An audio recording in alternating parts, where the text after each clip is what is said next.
রবিন দাদু রাস্তার ধারে দেখলো এক ছেলে বিড়ি বিমল আচ্ছা করে খাচ্ছে দুলে হেলে। এমন করে রাস্তার পাশে যারা করে নেশা, তাদের ধরে উদ্ধার করা দাদুর যেন পেশা। চশমাটা ঝাঁকিয়ে দাদু গলাখানা খেঁকিয়ে কথাবার্তা করলো শুরু মুখখানা বেঁকিয়ে। কে গো হে বাবা তুমি, কোন বাড়ির জামাই? তোমার কেন এমন দশা, বলতে পারো আমায়? খাড়া খাড়া চুল তোমার কানের উপর ফাঁকা, ছেঁড়া প্যান্ট কেন কিনলে খরচ করে টাকা? চুলে আবার হেয়ার ব্যান্ড, ভুরুতে দাগ কাটা, বউ নিশ্চয় ভালো তোমার তাই মারেনি ঝাঁটা। জামাই বাবা বলল কথা, ফেলে বিমল পিক, ভাবতালটা এমন যেন তার কাজটা ঠিক। আরে কাকু বুঝবেন না, ওসব একটু চলে, বিড়ি গাঁজা না ফুকলে বন্ধুরা খারাপ বলে। অভ্যাস আমার হয়ে গেছে, করতে চাই না ত্যাগ, তাই তো সঙ্গে নিয়ে ঘুরি নেশার বস্তুর ব্যাগ।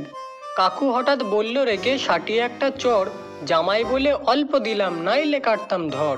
আগে আমি ডাকাত ছিলাম নয়কো এমন ছ্যাঁচড়া, এখন তুমি জামাই হয়েছো তবুও নোংরা ক্যাঁচড়া।